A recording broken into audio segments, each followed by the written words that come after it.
বাণীপীঠ শিক্ষাঙ্গনের উপস্থাপনায় একটি গুরুত্বপূর্ণ সিলেবাসের ক্লাসে স্বাগত জানাচ্ছি সকল ছাত্রছাত্রীকে। আমি রিনি সেনগুপ্ত। আজকের ক্লাসটা তোমাদের জন্য প্রযোজ্য যারা ক্যালকাটা ইউনিভার্সিটির 4th সেমিস্টারের বাংলা অনার্সের পরীক্ষা শেষ করে সবেমাত্র 5th সেমিস্টারে উঠেছো। তো তোমাদের 5th semester Bangla honours Calcutta ইউনিভার্সিটির কি সিলেবাস রয়েছে সেই সিলেবাসটা আজকে সম্পূর্ণ জানবো। টোটাল কটা পেপার পড়তে হবে এবং সেই পেপারের ভেতরে কি কি পাঠ্য রয়েছে সমস্ত বিষয় আজকে ডিটেলসে ডিসকাস করব তোমাদের সঙ্গে। তো চলো শুরু করা যাক। প্রথমেই বলবো, দেখো তোমাদের যে পেপারটা রয়েছে CC9, এই CC9 পেপারটা নাটক ও নাট্যমঞ্চ কেন্দ্রিক একটি পেপার। তো গোটা পেপারটাতে তোমাদেরকে নাটক আর নাট্যমঞ্চ সংক্রান্ত বিষয়াদি জানতে হবে। পাঠ্য কি কি আছে দেখো।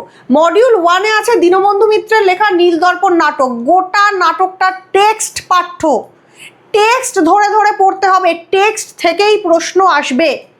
তো সেই কারণে প্রথম থেকে বলবো ভালো করে প্রিপারেশন নাও, এমন কোথাও থেকে যুক্ত হয়ে পড়াশুনো করো যেখানে এই টেক্সটগুলো তোমাদেরকে ধরে ধরে ভালো করে বুঝিয়ে দিয়ে, পুরো বিষয়বস্তু বুঝিয়ে দিয়ে সমস্ত কিছু কমপ্লিট করিয়ে দেওয়া হবে, না হলে কিন্তু বিপদে পড়বে। মডিউল 2-তেও রয়েছে একটা গোটা নাটক, টিনের তলোয়ার, উৎপল দত্তের লেখা। দুটোই কিন্তু বেশ বড় বড় নাটক এবং বাংলা সাহিত্যের পরিপ্রেক্ষিতে প্রচণ্ড গুরুত্বপূর্ণ নাটক। তো এই দুটো নাটকেরই একটা করে ভিডিও আমার চ্যানেলে অলরেডি আমি আপলোড করে দিয়েছি। যাদের প্রয়োজন আছে ডেসক্রিপশন বক্সে গিয়ে লিঙ্ক চেক করো এবং সেখান থেকে অবশ্যই দুটো ভিডিও দেখে নাও। একটা প্রাথমিক ধারণা অপূর্ব সুন্দরভাবে পেয়ে যাবে, তাতে কোনো সন্দেহ নেই। এরপর চলে যাব মডিউল 3। মডিউল 3-র পাঠ্য রয়েছে রঙ্গমঞ্চের ইতিহাস।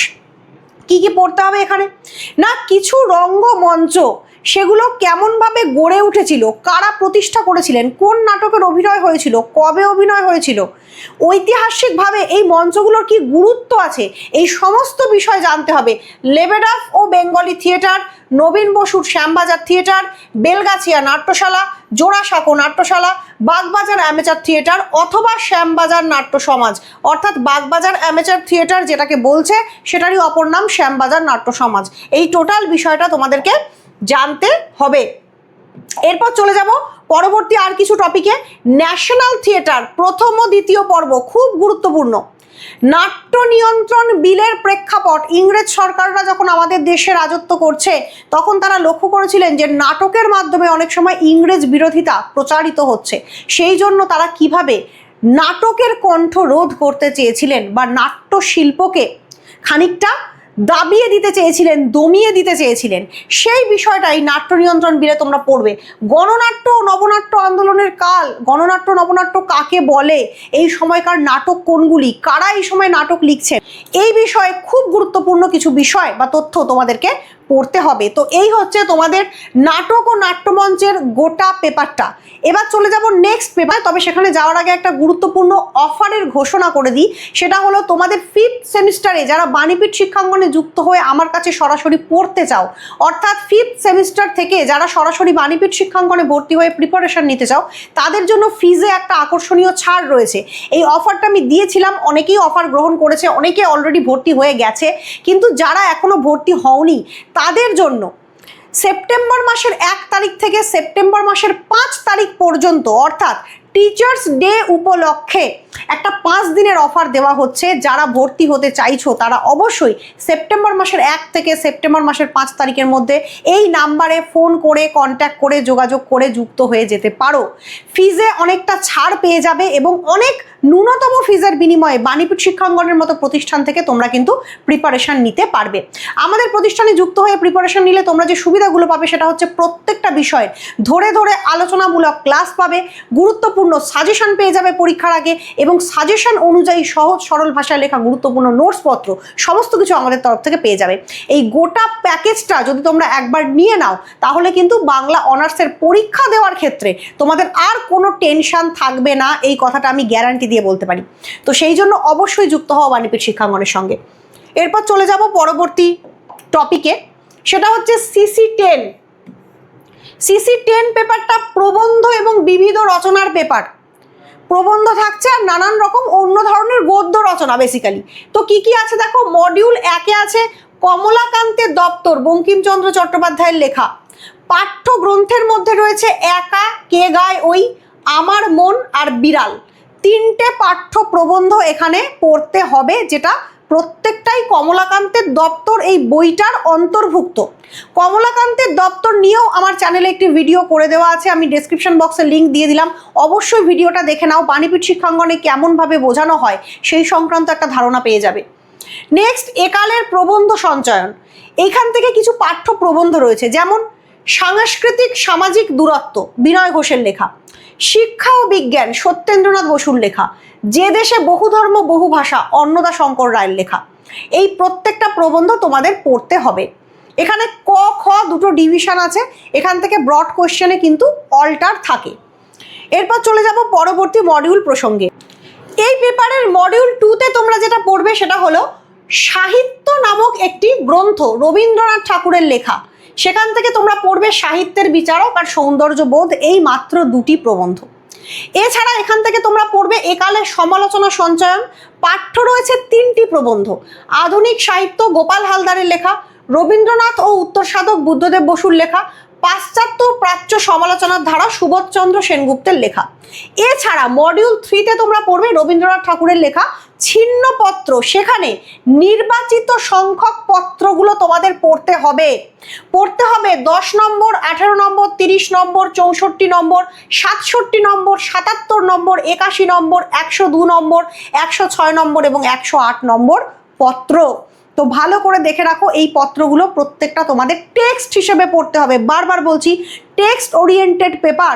যদি ভালো করে প্রথম থেকে টেক্সট ধরে ধরে না পড়াশুনো করো তাহলে কিন্তু প্রিপারেশন কখনোই ভালো হবে না, কখনোই পরীক্ষায় ভালো রেজাল্ট করতে পারবে না। সেই জন্য প্রথম থেকে এমনভাবেই পড়ো যাতে করে টেক্সটগুলো সম্পর্কে তোমাদের একটা সম্যক ধারণা তৈরি হয়। ছিন্নপত্র সংক্রান্ত একটি ওভারঅল ভিডিও আমার চ্যানেলে আমি অলরেডি আপলোড করে দিয়েছি। ভিডিওটা ওভারঅল ভিডিও, ডিটেলস আলোচনা নেই, তবুও একটা ধারণা পেয়ে যাবে, ভিডিওটা দেখে নিতে পারো। এরপর চলে যাব পরবর্তী পেপারে। পরবর্তী পেপার হচ্ছে CC11। এই CC11 পেপার ঐতিহাসিক ভাষাবিজ্ঞানের পেপার, মানে পুরো পেপারটা ভাষাতত্ত্ব বা ব্যাকরণের বিভিন্ন বিষয় কেন্দ্রিক। দেখো কি কি পড়তে হবে। মডিউল 1-এ পড়বে ভাষা, ভাষা পরিবার, ইন্দো ইউরোপীয় ভাষা ও প্রাচীন ভারতীয় আর্য ভাষার সম্পর্ক, মানে ইন্দো ইউরোপীয় থেকে প্রাচীন ভারতীয় আর্য কিভাবে ভাষাটা জন্ম নিল, প্রাচীন ভারতীয় আর্যের বিভিন্ন রূপতাত্ত্বিক ধ্বনিতাত্ত্বিক বৈশিষ্ট্য, তার নিদর্শন, তার কাল বা সময়কাল, এই বিষয়গুলো তোমাদের পড়তে হবে। সেই সঙ্গে প্রাচীন ভারতীয় আর্য ভাষা থেকে আধুনিক ভারতীয় আর্য ভাষা হিসেবে বাংলা ভাষার উদ্ভবের গতিরেখা, মানে বাংলা ভাষার জন্ম রহস্য, বাংলা ভাষা কিভাবে জন্ম লাভ করলো। আমার চ্যানেলে এই সংক্রান্ত ভিডিও অলরেডি আপলোড করা আছে, ডেসক্রিপশন বক্সে লিঙ্ক দিয়ে দিলাম, সেখান থেকে দেখে নিতে পারো বাংলা ভাষার উদ্ভব। মডিউল 2, প্রাচীন বাংলা ভাষার ভাষাতাত্ত্বিক লক্ষণ, প্রেক্ষিত চর্যাপদ। সেখানে আরেকটা অংশ, আদি মধ্য বাংলা ভাষার ভাষাতাত্ত্বিক লক্ষণ, প্রেক্ষিত শ্রীকৃষ্ণ কীর্তন। তার মানে পার্টিকুলার চর্যাপদ থেকে, পার্টিকুলার শ্রীকৃষ্ণ কীর্তন থেকে উদাহরণ নিয়ে ভাষাতাত্ত্বিক বৈশিষ্ট্য বিশ্লেষণ করে তোমাদেরকে কিন্তু এই বিষয়গুলো পড়তে হবে। মডিউল 3-তে রয়েছে অন্তমধ্য বাংলা ভাষার ভাষাতাত্ত্বিক লক্ষণ, প্রেক্ষিত হলো অন্নদামঙ্গল। মডিউল 3-ই পরবর্তী অংশে রয়েছে আধুনিক বাংলা ভাষার ভাষাতাত্ত্বিক লক্ষণ, প্রেক্ষিত হলো স্বামী বিবেকানন্দের লেখা পরিব্রাজক। তো এই হলো তোমাদের টোটাল CC11 পেপার এবং CC11 পেপারের আলোচনা। এবার চলে যাব নেক্সট পেপার সম্পর্কে। তোমাদের লাস্ট পেপার CC12 পেপার কি আছে? সংস্কৃত, ইংরেজি এবং প্রতিবেশী অর্থাৎ হিন্দি সাহিত্যের ইতিহাস। Very very very important paper. শুধুমাত্র বাংলা সাহিত্য পড়লে চলবে না, বাংলা সাহিত্যের সঙ্গে সমান্তরালভাবে হিন্দি সাহিত্য, ইংরেজি সাহিত্য এবং সংস্কৃত সাহিত্য সম্পর্কেও কিছুটা সংক্ষিপ্ত ধারণা নিয়ে রাখতে হবে। এই পেপারটা সাহিত্যের ইতিহাসের পেপার, কিন্তু বাংলা নয়, 3টে ভিন্ন ভাষা।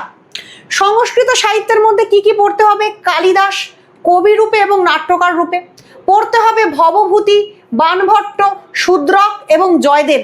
প্রচণ্ড গুরুত্বপূর্ণ, প্রত্যেকজন লেখক প্রচণ্ড গুরুত্বপূর্ণ আমাদের জ্ঞান বাড়ানোর ক্ষেত্রে বা আমাদের জানার ক্ষেত্রে। নেক্সট, ইংরেজি সাহিত্যের সংক্ষিপ্ত ইতিহাস কাদের কথা পড়তে হবে? নাটকে পড়তে হবে William Shakespeare, George Bernard Shaw, Samuel Beckett. কাব্যে পড়তে হবে উইলিয়াম ওয়ার্ডসওয়ার্থ, পিবি শেলি অর্থাৎ পার্সি বিসি শেলি এবং জন কিটস, টিএস এলিয়ট। কথা সাহিত্যে পড়তে হবে Walter Scott, Charles Dickens, Virginia Wolf. Virginia Wolf একজন মহিলা সাহিত্যিক, খুব গুরুত্বপূর্ণ। তো এই সমস্তটা পড়তে হবে। প্রতিবেশী সাহিত্য অর্থাৎ হিন্দি সাহিত্যের যে গুরুত্বপূর্ণ বিষয়গুলো পড়তে হবে সেটা হলো ভারতেন্দু হরিশ্চন্দ্র, মুন্সী প্রেমচাঁদ, দুটোই খুব গুরুত্বপূর্ণ। এছাড়া পড়তে হবে মহাদেবী বর্মা, সূর্যকান্ত ত্রিপাঠী নিরালা এবং ফণীশ্বরনাথ রেণু। তো এই হচ্ছে টোটাল তোমাদের 5th সেমিস্টারের 4টে পেপারের সিলেবাস। সিলেবাস মোটেও সোজা নয়, কিন্তু ভীষণ সুন্দর। এই সুন্দর সিলেবাসটাকে যদি প্রথম থেকে মনোযোগ দিয়ে সুন্দরভাবে গুছিয়ে পড়ো, তাহলে বাংলা অনার্স পড়ার অভিজ্ঞতাটা অপূর্ব সুন্দর হবে। আর যদি প্রথম থেকে ছন্নছাড়াভাবে যাতা করে পড়ো, তাহলে পরীক্ষার সময় গিয়ে খুব বিপদে পড়বে। সেই জন্য বলবো প্রথম থেকে খুব ভালো করে বুঝে সিলেবাসটা পড়ো, সেক্ষেত্রে বাংলা অনার্সের অভিজ্ঞতাটা সার্থক এবং সর্বাঙ্গ সুন্দর হবে। সব থেকে বড় কথা, পড়ে পাশ করে বেরোবার পর অ্যাটলিস্ট কিছু জ্ঞান নিয়ে বেরোবে। একদম ফাঁকা মস্তিষ্ক নিয়ে পাশ করেও কিন্তু কোনো লাভ নেই। তো সেই জন্য বলবো অবশ্যই প্রথম থেকে ভালো করে পড়ো এবং প্রত্যেকে ভালো রেজাল্ট করো। নতুন সেমিস্টার শুরু হচ্ছে, সবার জন্য বেস্ট অফ লাক। সবাই ভালো করে পড়াশোনা করো। তো আজকের ক্লাসটা এখানেই শেষ করছি। ক্লাস কেমন লাগলো অবশ্যই জানিও, এবং যারা ভর্তি হতে চাইছো অবশ্যই নিচে দেওয়া কন্ট্যাক্ট নাম্বারে যোগাযোগ করে অবিলম্বে ভর্তি হয়ে যাও। এখনো পর্যন্ত কিন্তু অফারটা চলবে সেপ্টেম্বরের 1 থেকে 5 তারিখ পর্যন্ত। টিচার্স ডে উপলক্ষে বিশেষ ছাড় তোমাদের ছাত্রছাত্রীদের জন্য। তো আজকের ক্লাসটা এখানেই শেষ করছি। ধন্যবাদ।